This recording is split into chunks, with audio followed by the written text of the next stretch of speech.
Let's start throwing the double punches. Hey, I want you to start doubling it. Put your hand over here. We'll give you a band.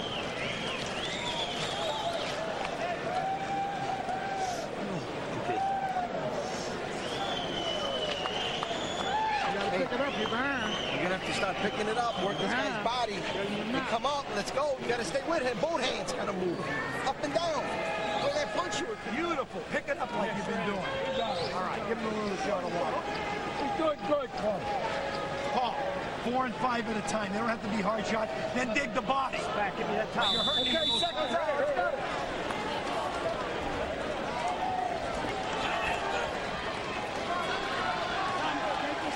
In terms of punches landed, it's a very even fight. CompuBox finding Spadafora landing 124 punches so far in the fight. Manfredy 120. Angel threw 95 punches in the last round. Harold Letterman gave the round to Spadafora anyway. Well, you know, according to the rules, really, which most of the time is not implemented, punches that are landed without any body weight really should not score points. And what Spadafora is doing, even though he's supposed to be the non-puncher, he's punching with more power than Manfredy. Manfredy is pity-pat punching, very seldom turning full body weight into the punches that he does land. And he's pity-pat punching because he's found that he can't get a solid stream of punches going because Spadafora keeps giving him angles, twisting, turning, maneuvering around. And he can only get one punch off, and after that, it's all over. So he won't load up with his power.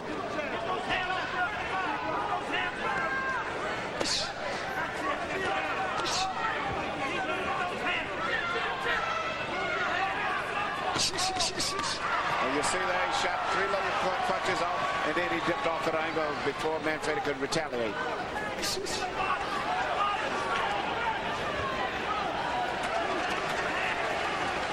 Spadafora's greatest success has been simply to make Manfredy fight his fight. Absolutely. Very successful at it. Hey, come on, step back here. Watch those off. Fight.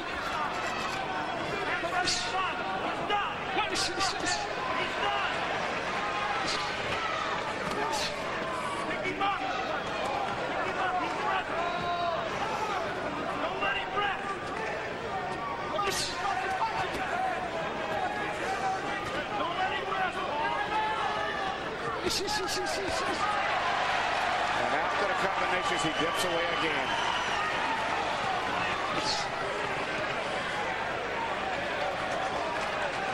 A few rounds back, you heard Jesse Reed telling Spadafora, once you get him in that position where he's frozen in front of you, then you can showcase a little bit. In this round, you've seen those quick 4 and 5 punch combinations that Spadafora has thrown, landing the substantial bulk of those punches. That's the showcasing that Jesse Reed was talking about. Absolutely. But thank God for Manfredy that Spadafora is not a big puncher, because at this stage he's starting to get his rhythm now, enjoying himself.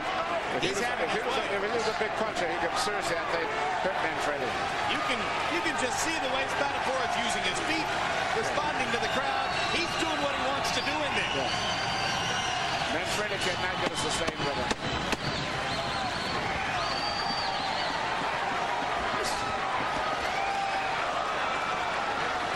Manfredy trying with a fury, but round 8 was a boxing exhibition by Paul Spadafora.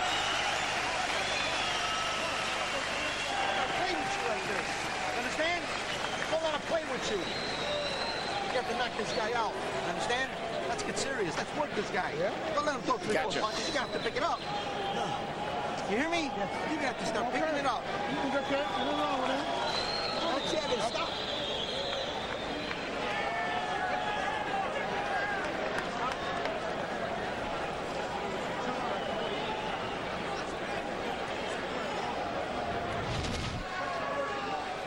Combinations like Spadafora's landed here, even though all of them don't land, he still landed one, but it creates excitement with the crowd, the speed and the fury which he's doing, and then the fact that he dips away with such huge moves is what's keeping the crowd excited. Spadafora is a kind of a baseball team that manufactures runs. They're good at, they have speed, they go from first to third, they sacrifice, they do all the right things. They don't win with 3-run home runs. Now, that's a great analogy. He's like one of those St. Louis Cardinals teams that shows up in first place on September 15, and you're like, why are they there? You know, back in the old days before they had McGuire.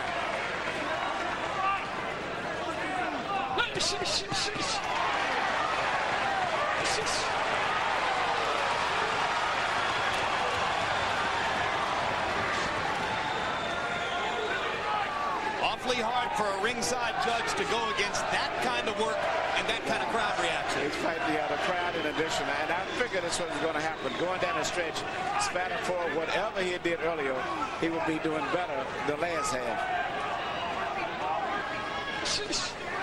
Well, we have said earlier that Manfredy has beaten the B and plus fighters, but he hasn't beaten the A and A plus fighters. He's not beating this fighter, so either Spadafora is an A or an A plus, I suppose. Well, give him credit. Spadafora has fought with great confidence from the beginning, and he himself said this was his biggest test. He freely acknowledged, I'm going to learn something in there because I haven't been in with somebody as good as Angel before. But he also thought that he was up to the task, and so far he is. In all honesty, after studying a lot of Spadafora's fights, this really is his easiest fight, or one of them. Even though the expectations are there and he's fighting a big name, Manfredy is a really easy fight for him tonight.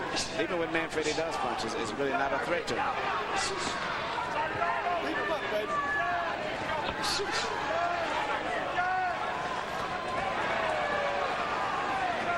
So if the class of the lightweight division is guys like Floyd Mayweather and Castillo, who Mayweather's going to fight later on this year.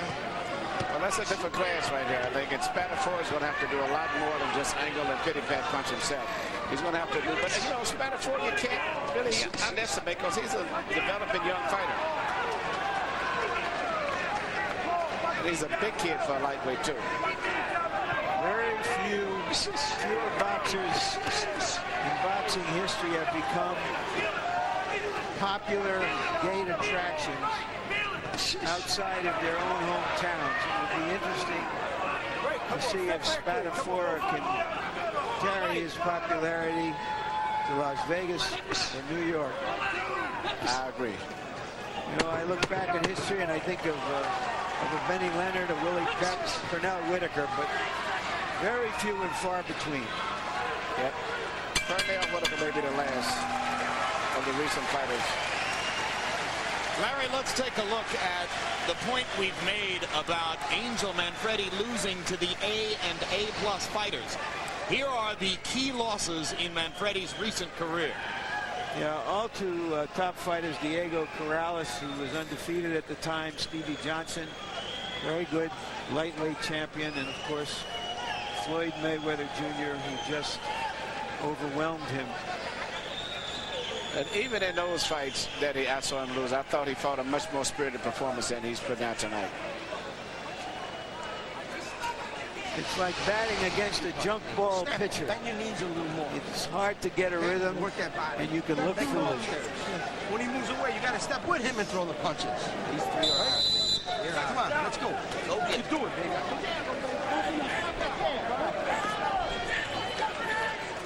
Spadafora started slowly in the fight, has built the tempo, particularly from round 6 onward. Now we go to the 10th of a scheduled 12.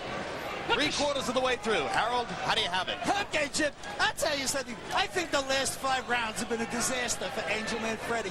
The shots that he's landed just don't seem to do any harm. Paul Spadafora with those combinations, certainly, I think has landed 5 rounds in a row. And Manfredy hasn't landed enough of the big right hands that he just landed. I mean, so anyway, 88, 83, 7 rounds to 2. Paul Spadafora, I think he's in complete command of this fight, Jim. I have the same score. So glad you took note, Harold, of the big right hand that Manfredy landed while you were talking. That's the best punch he's thrown in about 5 rounds. Maybe the only power punch he's thrown the entire night. Seemed to land right under the neck on the top of the chest. Emmanuel, there are 2 other, what I would call pure boxers in the game tonight in the top echelons in the game these days. And they would be Smoke Gaynor, the featherweight, and Chris Bird in the heavyweight. Different styles completely than the one we're looking at. How would you compare them? Compared to Spadafora? The styles, yes. Well, I would say that Bird is a very, very, very difficult fighter to fight because he's a specialist at angles and he's so relaxed. But to beat Bird, you have to just come out and fight. You don't think too much. If he gets you into the pawn and the thinking games, he can be difficult for any fighter in the world. But I'm talking just in terms of their styles, because one of the things that's interesting about Spadafora is that even though he is a pure boxer, he's standing there right in front of his opponent, delivering punches, countering punches. He's not pity-patting now. He's throwing nice, stiff ping, ping, ping, pings, and they're accumulating. Well, I would say that in looking at Spadafora, you're seeing that nothing but a bigger version of Pernell Whitaker. He's using a lot of angles, twisting. And Chris Bird's like to lay in the ropes. He doesn't even really move a lot much. He just totally relaxed, and then he comes back with punches when you least expect them. And I think he gets most of the fighters out of their rhythm. He gets them to play in his game. And that's his biggest asset, I think, is to get them to play the type of game that he likes, which is just thinking, playing games, and he wins the fights that way. And that's why Ike Ibeabuchi was successful, because he just came out and just kept throwing punches. Even though he may have looked bad in the beginning, he just kept throwing punches until he eventually was able to penetrate. And how would you compare him to Gainer? Gainer, I think, is a classy boxer. I think he's an upright, flashy boxer, totally different. Utilizes his legs, his upper body movement, and he utilizes the ring a lot. He's a moving boxer.